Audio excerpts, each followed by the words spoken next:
recording. Yeah, I've started recording the meeting again, and I suppose I'll let you have the floor and run with it, James. Brilliant. Okay, let me Navin, let me start with the Diamond Lakes project before I start with the Ghaghoo project.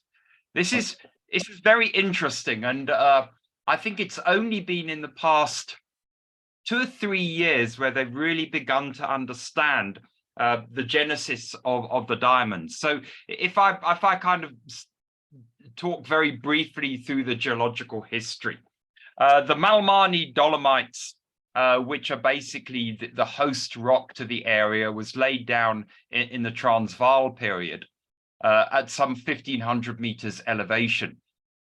And over a period of time, as with any dolomite or kind of karstic topography, sinkholes and potholes and other kind of geomorphological features formed.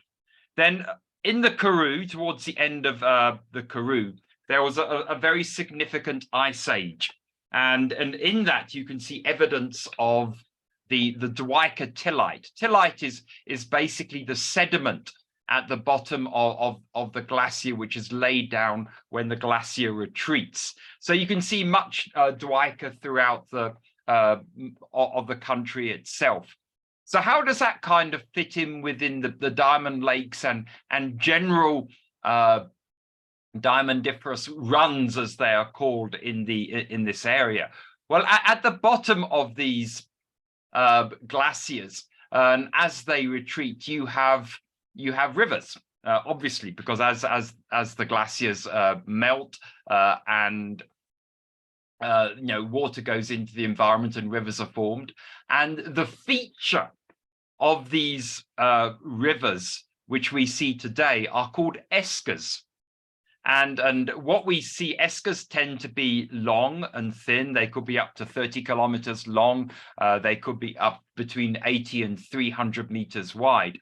And what we are seeing in the Diamond Lakes and other areas in the surrounding areas are basically long gravel runs where these eskers have basically punched through the sinkholes and karstic topography of the Malmani Dolomites. So therein you have these sinkholes sitting in the dolomite filled with Karoo-aged gravels, which basically have come from eskers as a result of the ice age melting.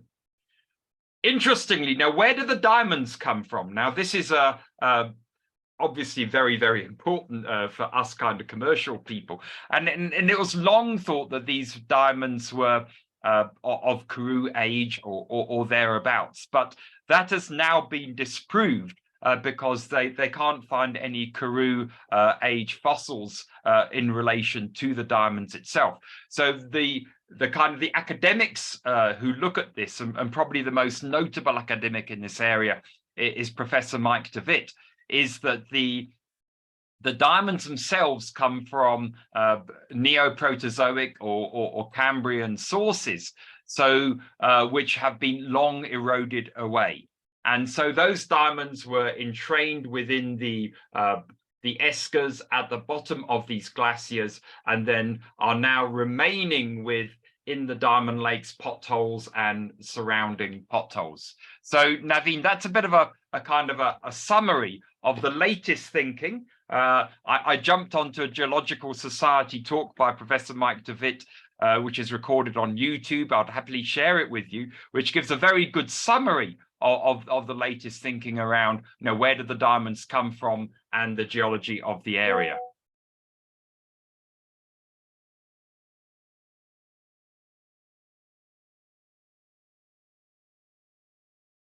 So Navin, you are muted. Do you want to unmute yourself? Thanks for that, James. In one of the reports from, I think it was the Edgar Stettler thesis that was done, one of the things that I picked up was there seems to be a preponderance of kimberlitic material in some of the samples that were assessed. What does that sort of tell you, or am I misinterpreting it? Does that I imply think, that? Navin, what you're referring to are kimberlitic indicators. I've seen no evidence of kimberlite per se, because that would have long been eroded away. But there is evidence of kimberlitic indicators such as garnet, spinel, and ilmenite, which would have been associated, which is associated with the diamond, and which comes from these ancient Cambrian kimberlites. Right. Just out of interest, James, when you are sorting for diamonds, things like garnets and spinel and other associated gems, are they recovered through the same process?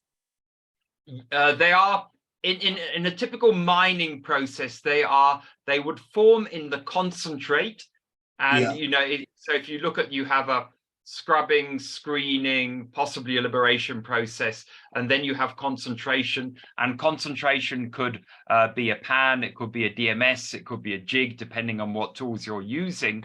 And all of those would concentrate these kimberlitic minerals too as well.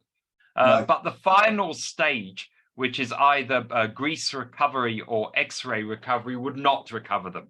Because that's reliant on the luminescent properties of the minerals, whereas the preceding stage is reliant on the density of the minerals. So anything over 3.5, which is the density of diamond, and ilmenite sits at 4.5, 4.5 would actually gather in the concentrate. So yes, if I look at the Thorny River project, which we're working on at the moment, you'll see abundant garnet, spinel, and some chrome dioxide in the concentrate, and then a few diamonds thrown in the middle.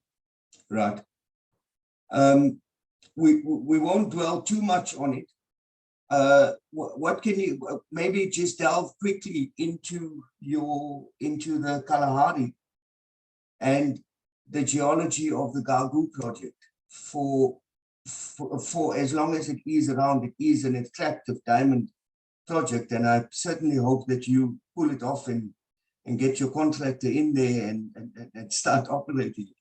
No, so do I, Navin. It's been a long journey, but I can imagine. I'm a bit like a bulldog. It takes a lot for me to kind of throw in the towel, Yeah. No, well, I'm sure, what we've been talking about in Diamond Lakes are what they call secondary or alluvial deposits.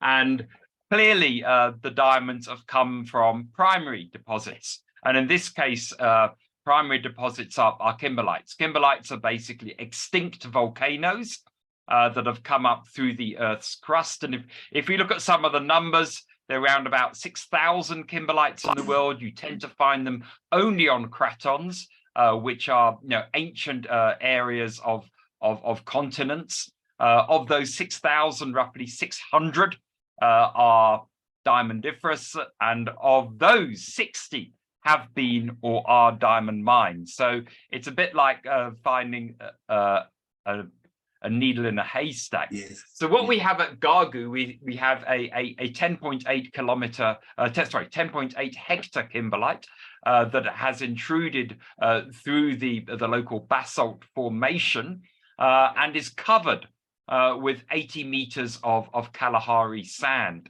And this is right in the middle of the Central Kalahari Game Reserve of Botswana, and there's several kimberlites surrounding it. You've got the KX36 deposit, which Botswana Diamonds is working on 60 kilometers away, and then about 120 kilometers due west, you have the Maibwe kimberlites, where Botswana Diamonds is in joint venture with Siseko and Future Minerals. So it's a fairly abundant area of kimberlites, and this was discovered by Falconbridge. It was then joint ventured with De Beers and then acquired by Gem Diamonds, a London mainboard listed company. They built a small underground mining operation, recovered about 150,000 carats, and as many of your listeners know, that we're still looking to try and acquire it. They recovered just under 150,000 carats. So the geology and resource is well known. We're sitting at roughly 25 carats per 100 tons, and and in today's market, probably round about $200 a carat. So it's a very attractive target from a commercial perspective, as long as one can kind of manage the risk of underground mining and remote mining in the middle of the Kalahari. But you being Navin in Australia, this is not remote by your definition. You know, I can still drive to Ghaghoo safely in a day and a half, whereas I think many of your remote sites in Australia, it will take you 3 or 4 days to eventually kind of get there. Yes.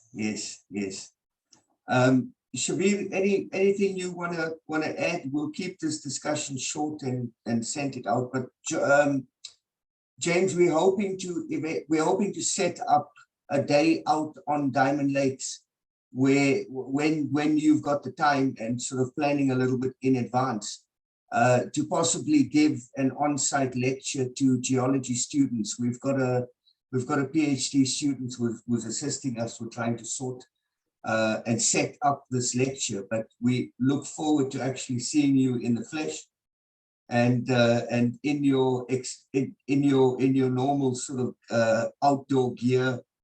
Looking quite smart.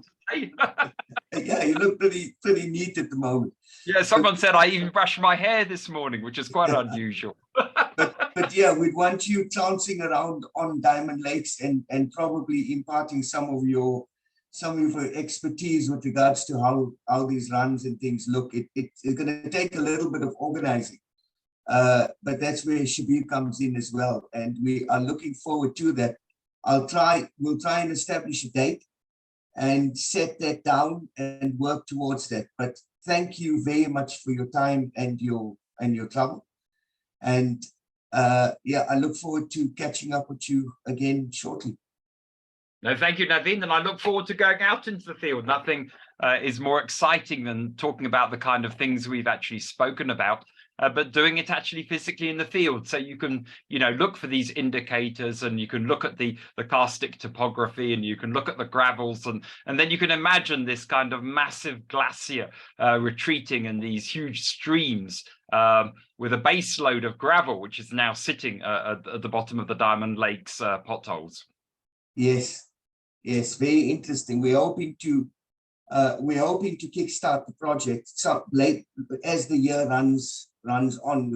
We've got a few interested joint venture options that are hovering. We hope to secure something reasonably soon going into the future, and to actually commence on Diamond Lakes. It would be, once that happens, it would be great to have you on board, assisting with regards to some of the technical aspects of the project and advice in that regard. But thank you very much for your time, James. I look forward to catching up and possibly seeing you on Diamond Lakes itself. Thank you very much indeed for having me, Navin. Okay, cheers then. Take care. Thanks, and James. Good luck on Tony River and Marsfontein. We're waiting to see the big rocks come. Yeah, so am I. So am I bored. So are my shareholders as well. I'm sure everybody will be pleased when the rocks start rolling in. Yeah, no, absolutely. Okay, well, James, before I let you go, James, just a question, just your independent view on how do you think this current tiff between De Beers and Debswana will pan out? You know, there's talk about Debswana wanting to you know, to up the you know, their returns and all of that kind of stuff. Navin, I'm happy to answer that. Navin, can you stop the recording, please?